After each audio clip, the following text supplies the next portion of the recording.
नमस्कार दोस्तों, स्वागत है आप लोगों का चैनल पे। मेरा नाम है अंशुमन और आप देख रहे हैं एस्ट्रो अंशुमन झा। तो आज की इस वीडियो के अंदर हम लोग बात करने वाले हैं कि प्रथम भाव, जिसको हम लोग अपना लगना कहते हैं, वो इतना इम्पोर्टेंट क्यों होता है। कई बार आपने लोगों से सुना होगा कि भाई लगना बहुत इम्पोर्टेंट है, क्लासिक्स ये कहता है। लोगों से ऐसा सुना होगा कि लगना बहुत इम्पोर्टेंट है, शास्त्रों में ऐसा कहा गया है। तो कहीं ना कहीं, चाहे वो क्लासिक्स हो, कहीं चाहे वो शास्त्र हो, चाहे पुराने ज्ञानी हो, ऋषि मुनि हो, कोई भी हो, सबने ही हमेशा ही जो हमारा लग्न होता है उसको सबसे ज्यादा इंपॉर्टेंस दी हुई है। और उसको समझने के लिए हम लोग कुछ पॉइंट्स के ऊपर बात करेंगे, सो दैट थोड़ा सा इजी तरीके से आपको समझ में आए कि कैसे क्या चीजें काम करती है। तो सबसे पहले हम लोग लेते हैं कि भाई प्रथम भाव होता क्या है। तो जब आप अपनी कुंडली देखेंगे तो कुंडली में जो फर्स्ट हाउस, जहां से आपका उद्गम होता है, वो हमारा जो है प्रथम भाव होता है। अब ये है क्या? तो ये बेसिकली जो हमारा ट्राइंगल जो बनता है, जिसको हम लोग त्रिकोण कहते हैं, ये त्रिकोण का भी पार्ट है और ये हमारे केंद्र का भी पार्ट है। जब हम लोग अपनी कुंडली देखते हैं तो कुंडली का first house, fourth house, seventh house और 10th हाउस, ये हमारा केंद्र बनता है। और जब हम लोग त्रिकोण की बात करते हैं या ट्राइन की बात करते हैं तो हमारा फर्स्ट हाउस, फिफ्थ हाउस और 9th हाउस बनता है। तो यहाँ पे इन दोनों व्यवस्थाओं के अंदर जो हमारा पहला भाव है, जिसको हम लोग लग्न कहते हैं, वो दोनों में कॉमन आता है। तो कहीं ना कहीं ये आपके लाइफ के जो इम्पोर्टेंट पिलर्स होते हैं, जिसको हम लोग केंद्र कहते हैं, उसका भी ये एक पार्ट है। और उसके अलावा जो हमारी लाइफ के अंदर सस्टेनेंस दिखाता है, जिसको हम लोग कई बार लक्ष्मी स्थान भी कहते हैं, ये उसका भी पार्ट है। जो हमारा त्रिकोण है उसका भी पार्ट है। तो कहीं ना कहीं ये अपने आप में ही दिखाता है कि भाई ये इम्पोर्टेंट तो है। अब नेक्स्ट चीज ये भी आती है कि जब हमारा बर्थ होता है, या फिर जब आप कुंडली की बात करेंगे, तो कुंडली का जो ईस्ट पार्ट होता है वो कहीं ना कहीं हमारे फर्स्ट हाउस से ही देखा जाता है। क्योंकि जब आप कुंडली को 180 डिग्री में डिवाइड करेंगे तो बिल्कुल सीधी आप एक लकीर खींचेंगे तो वहां से जो घड़ी हमारी घूमती है टुवर्ड्स दिस वे, कि आप सनराइज के टाइम 6 या 6:30, जब भी हमारा सनराइज होता है, डिपेंडिंग कैसा सीजन चल रहा है, तो वहां से 7, 8, 9, 10, 11, 12 बजे, जब 12 बजते हैं तो उस टाइम पे आप कुंडली के बिल्कुल दसम भाव में पहुंचते हो, जहां पे कहा जाता है कि सूर्य हमेशा उसको वहां पे दिशा का जो बल है वो मिलता है, जिसको हम लोग दिग्बल कहते हैं। वहां पे दिशा का बल मिलता है, वहां पे सूर्य सबसे ज्यादा स्ट्रांग होता है। फिर वहां से धीरे धीरे वो सनसेट की ओर बढ़ता है, जो हमारा सप्तम भाव होता है। फिर वहां से हम लोग फोर्थ हाउस में पहुंचते हैं, जो बिल्कुल मध्य रात्रि होता है, जहाँ पे चंद्रमा सबसे ज्यादा बली होता है। फिर वहां से घूम के वापस वो रिसेट हो जाता है जीरो पे। तो जो हमारा 360 डिग्री का जो स्टार्टिंग है वो कहीं ना कहीं हमारे लग्न से ही शुरू होता है, हमारे फर्स्ट हाउस से ही शुरू होता है। तो वो हमारे सनराइज के टाइम का ईस्ट डायरेक्शन में हॉराइजन के ऊपर जो भी क्या कहते हैं राशियां घूम रही होती हैं उस टाइम पे, या फिर जो पृथ्वी ही घूमती है, राशियां जो तारे हैं वो तो अपनी जगह ही स्थिर होती हैं, बट जब पृथ्वी हमारी घूम रही होती है उस टाइम पे आकाश में जो भी तारों की संरचना या फिर जो भी नक्षत्रों की संरचना वहां पे बनी होती है, वो जो आपके फर्स्ट हाउस पे गिरता है, तो वही कहते हैं कि भाई हमारी लग्न राशि हो गई। जैसे आपने कई बार सुना होगा कि हमारी चंद्र राशि होती है, हमारी सूर्य राशि होती है, हमारी लग्न राशि होती है, या हमारी 3 मुख्य राशियां होती है। तो उसमें से लग्न वही बनता है जो आपके प्रथम भाव में आता है। तो इसीलिए प्रथम भाव वहां पे थोड़ा सा इंपॉर्टेंट भी हो जाता है। तो मोटा मोटा जब हम लोग फर्स्ट हाउस की बात करते हैं तो फर्स्ट हाउस क्या है? तो फर्स्ट हाउस हमारे उद्गम का स्थान है। जब हम पैदा होते हैं, जब हम इस पृथ्वी के ऊपर प्रकट होते हैं, तो आपके प्रकट होने के समय में जिस जगह पे आप पहुंचोगे वो आपका फर्स्ट हाउस है। सेकंड, ये हमारा त्रिकोण और केंद्र दोनों का पार्ट है। थर्ड, कि यहीं से हमारी सारी चीजें शुरू होती हैं। जो आपका सेकंड, थर्ड, सबका जो उद्गम होगा वो आपका यहीं से होगा। तो मोटा मोटा देखा जाए तो फर्स्ट हाउस इन रूपों से हमारे लिए इंपॉर्टेंट बनता है। अब चलते हैं कि फर्स्ट हाउस हमारे लिए आवश्यक क्यों है।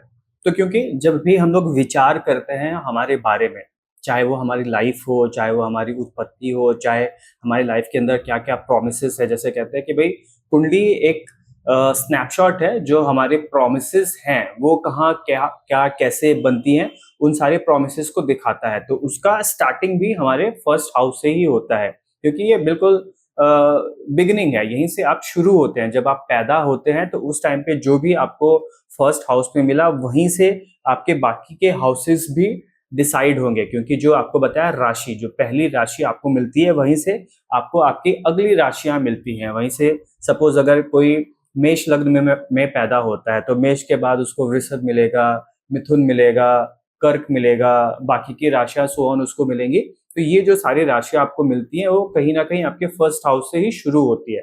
तो ये कहीं ना कहीं आपका बिगिनिंग है। जब आप पैदा होते हैं तो आप वहां से अपनी लाइफ साइकिल को बिगिन करते हैं। तो उसी हिसाब से यहाँ पे फर्स्ट हाउस हमारे लिए आवश्यक हो जाता है। अब है कि यहाँ पे फर्स्ट हाउस का अगर हम कारक भी देखते हैं तो सूर्य हमारे फर्स्ट हाउस का कारक बनता है, और सूर्य कहीं ना कहीं फर्स्ट हाउस में आके उच्च का भी होता है। मेष राशि के अंदर आके सूर्य हमारे हमेशा उच्च का होता है। तो अगर हम काल पुरुष की कुंडली लेते हैं, जिसको कई बार शास्त्रों के हिसाब से विष्णु भगवान की कुंडली भी कहते हैं, जब उनकी कुंडली लेते हैं तो वहां पे फर्स्ट हाउस में सूर्य आके यहाँ पे उच्च के होते हैं। तो काफी इंपॉर्टेंट हो जाता है कि भाई यहीं से आप जो जमीन पे आप उत्पत्ति ले रहे हैं, ये जो आपकी नई लाइफ आपको मिल रही है, उस पूरे नई लाइफ में आप क्या क्या करेंगे, सो दैट इन होल जो हम लोग हिंदू शास्त्र के हिसाब से मानते हैं कि भाई हमारी उत्पत्ति सर्टन कर्मास करने के लिए हुई है, और उन कर्मों के बाद हो सकता है कि आपको मोक्ष मिल जाए। तो उस कर्म को या उन सारे कर्मों को आप कर पाएंगे या आप नहीं कर पाएंगे, कर पाएंगे तो कितनी आसानी से कर पाएंगे तो कितना मुश्किल होने वाला है, ये सारी चीजें कहीं ना कहीं हमारे पिछले जन्म के कर्म पे आधारित होती है। और इस जन्म में जो भी आपको प्रारब्ध मिला है वो प्रारब्ध की शुरुआत भी हमारे फर्स्ट हाउस से ही होती है। तो इसलिए यहाँ पे हमारा जो फर्स्ट हाउस है वो काफी इंपॉर्टेंट हो जाता है। अब आता है कि जब ये इतना इम्पोर्टेंट है तो इसका हम लोग विचार कैसे करते हैं।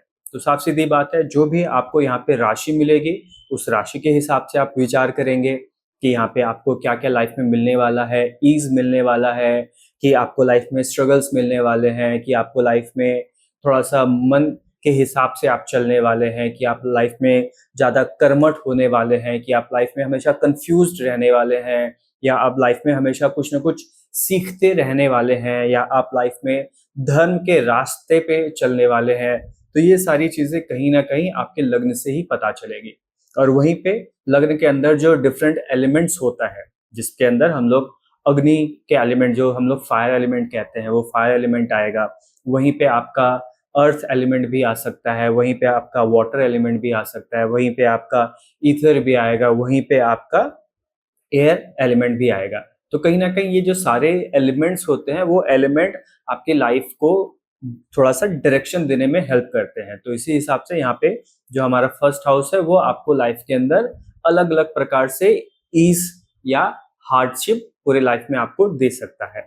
अब है कि जो फर्स्ट हाउस है हमारा, फर्स्ट हाउस कब सबसे ज्यादा जरूरी बन जाता है। तो जब भी आप अपने बारे में देखेंगे, जैसे आपको बताया कि आपका उद्गम तो हो गया, अब उसके बाद आपका बचपना कैसे रहेगा, आप लाइफ के अंदर कितना कुछ अचीव करने वाले हैं, आप लाइफ के अंदर कितना वेल्दी होने वाले हैं, आप लाइफ के अंदर कितना हेल्दी होने वाले हैं, आपकी कद कैसी होगी, आपकी काठी कैसी होगी, मतलब कि आपकी हाइट कितनी होगी, आपकी बिल्ड कैसी होगी, आपका रूप कैसा होगा, जो आपका चेहरा है वो कैसा होगा, गोल होगा, चौड़ा होगा, कैसा होगा वो पता चल सकता है। आपका वर्ण कैसा होगा, आप गोरे होंगे, आप श्याम वर्ण के होंगे, वो वहां से पता चल सकता है। उसके अलावा अगर वहां पे सूर्य बैठा हुआ है तो आपके पिता कैसे होंगे, आपके पिता के बारे में भी वहां से पता लग सकता है। तो कहीं ना कहीं जब हम लोग लग्न के बारे में देखते हैं तो लग्न एक ओवरऑल आपकी पर्सनालिटी की, आपकी height, width, colour, fairness, complexion, आपका हेल्थ, आपका वेल्थ, आपके पिता, आप पूरे जीवन में क्या कुछ अचीव कर पाएंगे, इजीली अचीव कर पाएंगे, हार्डशिप लाइफ में आने वाली है, ये सारी चीजें हम लोग कहीं ना कहीं लग्न से ही देख पाते हैं। तो उसी हिसाब से लग्न हमारा काफी जरूरी बन जाता है। अब नेक्स्ट और फाइनल पॉइंट हमारा आता है कि अगर लग्न मजबूत होगा तो हमें क्या क्या चीजें मिल सकती है, और लग्न अगर कमजोर हुआ तो हमें यहाँ पे क्या क्या चीजें मिल सकती हैं।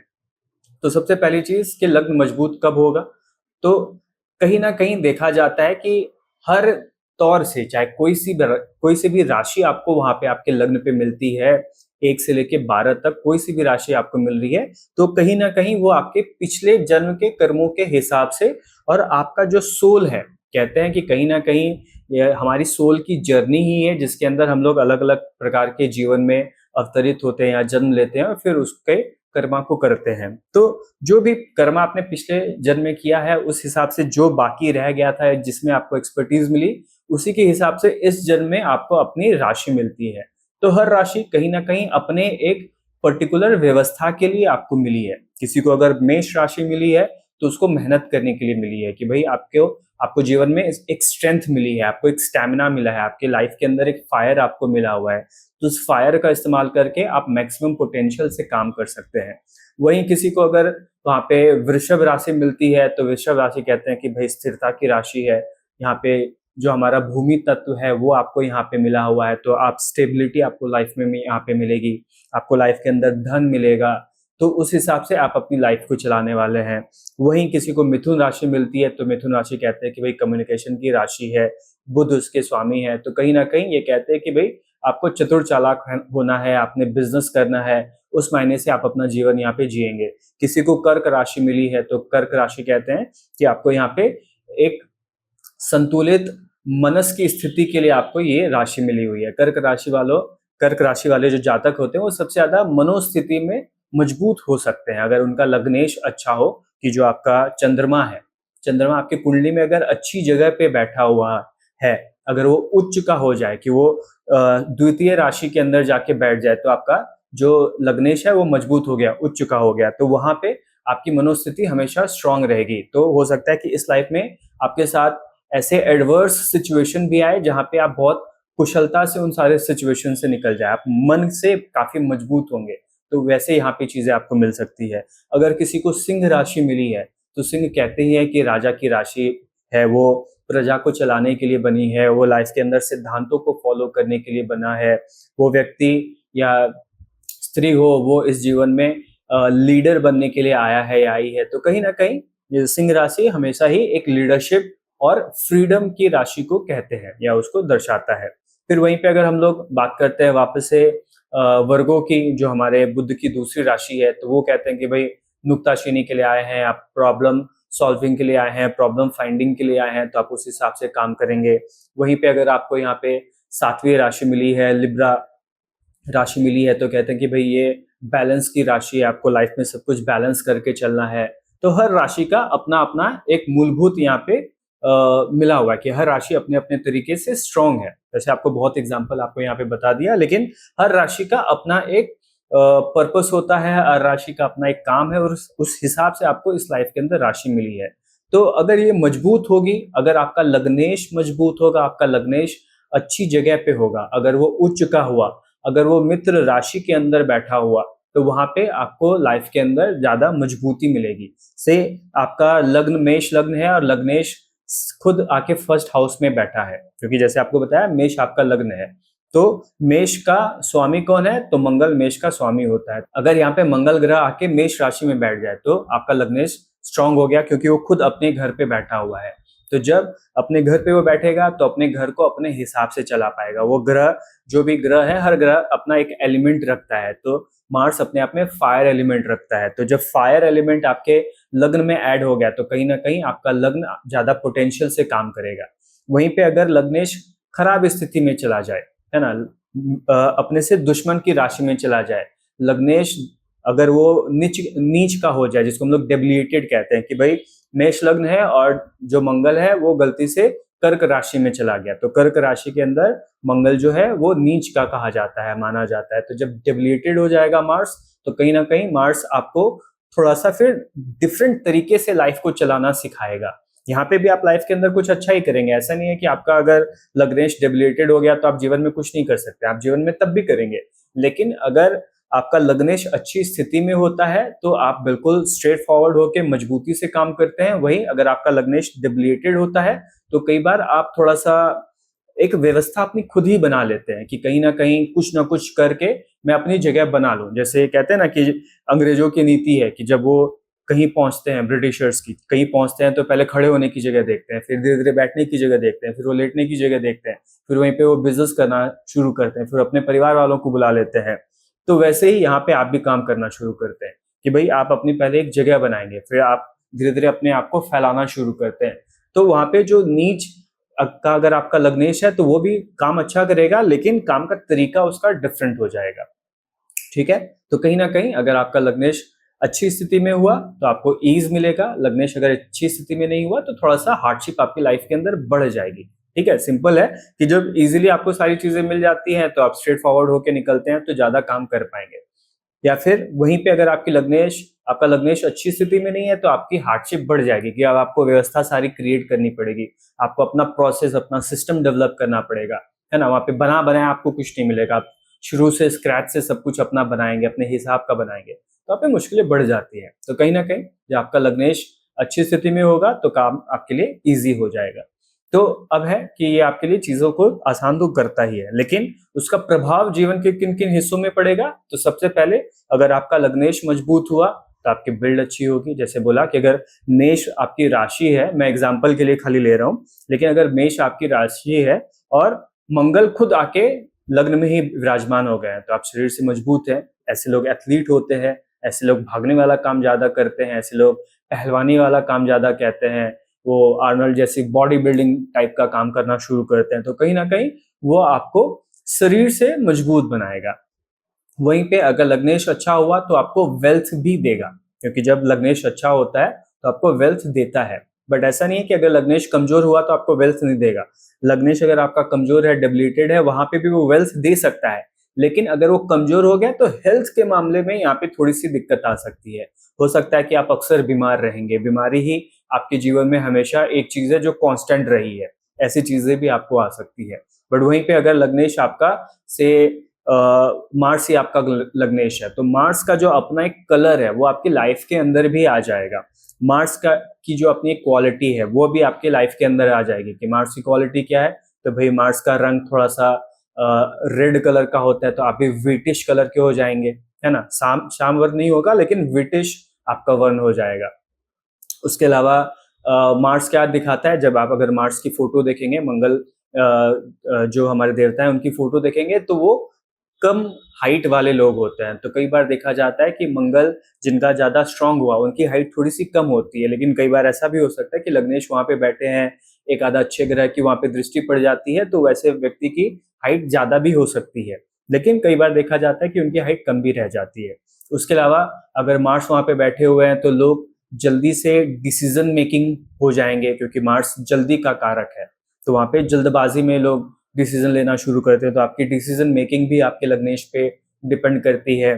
फिर आप लाइफ के अंदर कितना सुगमता से अपनी चीजों को कर पाएंगे, आपकी लीडरशिप कैसी होगी, वो आपके लग्नेश पे डिपेंड करता है। क्योंकि कई जो हमारे ग्रह होते हैं वो इंडिपेंडेंट ग्रह हैं जिनको हम लोग लीडर्स कहते हैं। वहीं पे कुछ ग्रह हैं जो डिपेंडेंट ग्रह हैं जिनको हम लोग कहते हैं कि भाई वो हमारा सपोर्ट सिस्टम है। और फिर वहीं पे कुछ ग्रह हैं जो निचले जिसको क्लासिक्स के अंदर शुद्र ग्रह कहा जाता है, शनि जैसे कहा जाता है, तो वो मेहनत के कारक है। वो फिर ज्यादा इंडिपेंडेंट नहीं हो पाते, वो हमेशा दूसरों के बल पे ही काम करते हैं या फिर दूसरों के कंधे पे रख के काम करते हैं, वैसा सिस्टम होता है। बट लीडरशिप वाली चीजें उनकी लाइफ के अंदर थोड़ी सी कम देखी जाती है। तो कहीं ना कहीं कौन सा आपका लग्न मिला है, कौन सा आपका लग्नेश है, वो आपके बहुत हद तक आपकी लाइफ के ऊपर ये डिपेंड करेगा कि आप लाइफ के अंदर बिजनेस करेंगे, कि आप लाइफ के अंदर जॉब करेंगे, कि आप बिजनेस करते हुए सेल्फ एम्प्लॉयड होंगे, कि फुल फ्लेजेड आप बिजनेस करेंगे जहाँ पे आपके अंदर लोग काम कर रहे हैं। तो ये सारी चीजें कहीं ना कहीं लग्नेश पे भी डिपेंडेंट होती है कि भाई अगर आपका से लग्नेश ही सैटर्न मिला है तो सैटर्न कहीं ना कहीं कहता है कि भाई मेहनत करो, नौकर की तरह काम करो। तो वैसे लोग कई बार देखा गया है कि वैसे लोग ज्यादातर जॉब करना ही पसंद करते हैं। अगर वो बिजनेस कर भी रहे हैं तो हो सकता है वो इस प्रकार का बिजनेस करेंगे जिसके अंदर ज्यादा लोअर, जैसे कहते हैं ना, निचले तबके के लोगों के साथ मिलके आप काम कर रहे हैं, कि आप गराज चला रहे हैं, अगर आप फैक्ट्री भी चला रहे हैं तो आपकी फैक्ट्री के अंदर लेबर वाला काम थोड़ा सा ज्यादा हो रहा है। आपकी सिलाई मशीन का ही काम है, सिलाई का काम है, बट वहां पे सिलाई मशीन में जो कारीगर काम कर रहे हैं वो भी निचले तबके के हैं। मतलब कि वैसे लोग जो ज्यादा स्किलफुल हैं, है ना, ज्यादा इंटेलेक्ट नहीं है, स्किलफुल है, वैसे लोग आपके यहाँ काम करेंगे। वैसे प्रकार का बिजनेस भी आप कर सकते हैं। ऐसा नहीं है कि शनि वाला बड़ा बिजनेसमैन नहीं बन सकता है, बन सकता है, लेकिन फिर वहां पे होगा कि बाकी और भी ग्रह वहां पे कुछ ना कुछ उसमें अपना रोल निभाते हैं। अकेला लग्नेश वहां पे काम नहीं करता है। जब भी हम लोग अपनी कुंडली देखते हैं, जब भी अपनी लाइफ के बारे में हम लोग एनालिसिस करते हैं, तो अकेला एक ग्रह वहां पे कुछ भी नहीं करता है। उन ग्रह के अपने योग बनते हैं, हर ग्रह की अपनी दृष्टि होती है, उस दृष्टि के हिसाब से वो योग बनाते हैं, उनका कंजंक्शन होता है कि एक प्लैनेट दूसरे प्लैनेट के साथ कंजंक्ट हो रहा है, ट्राइन में आ रहा है, या उसके पीछे कौन सा प्लैनेट है, उसके आगे कौन सा प्लैनेट है, या फिर कोई भी प्लैनेट किसी राशि में बैठा हुआ है तो उस राशि का लॉर्ड कहाँ गया। बहुत सारी कॉम्प्लेक्स चीजें होती हैं, उन सारी चीजों को जब हम लोग लेते हैं, एनालाइज करते हैं, तब ये काम हमारा ज्यादा समझ में आता है। बट मोटा मोटा देखा जाए तो एक प्रभाव लग्नेश का तो उन सारी चीजों के ऊपर होगा ही। अगर आपका लग्नेश अच्छा है तो ये सारी चीजें, जितना भी कॉम्प्लेक्स सिचुएशंस हो सकती है, वहां पे आपको थोड़ा सा मजबूती से एज मिल सकता है। और फिर वहीं पे हो सकता है कि लग्नेश अच्छी स्थिति में नहीं है, उन सारी कॉम्प्लेक्स चीजों में आप थोड़ा सा मुश्किल में भी पड़ सकते हैं। तो ये सारी चीजें हैं मोटा मोटा हमारे फर्स्ट हाउस के बारे में। कोशिश की है कि फर्स्ट हाउस के बारे में आपको ज्यादा से ज्यादा जानकारी इस वीडियो के अंदर दे सकूं, जो फिक्स पॉइंट्स के अंदर यहाँ पे रही है। तो मोटा मोटा हमने क्या बात किया है यहाँ पे कि आपका लग्न क्या होता है, आपके लग्न की आवश्यकता क्यों पड़ती है, लग्नेश आपको कैसा दे सकता है या फिर लग्न आपको कैसे दे सकता है, कब ज्यादा जरूरी हो जाता है लग्न, और अगर आपका लग्न मजबूत स्थिति में है या फिर लग्नेश आपका मजबूत स्थिति में है तो आपके जीवन में क्या कुछ हो सकता है। तो इन सारी चीजों के ऊपर हमने इस पूरे वीडियो को रखा है। अगर वीडियो आपको अच्छी लगी हो, जानकारी अच्छी लगी हो, तो वीडियो को लाइक जरूर करें। ऐसी जानकारी के साथ बने रहने के लिए चैनल को सब्सक्राइब जरूर करें। तो आज की वीडियो में इतना ही। मुलाकात होती है आपसे नेक्स्ट वीडियो में। ओम नमः शिवाय।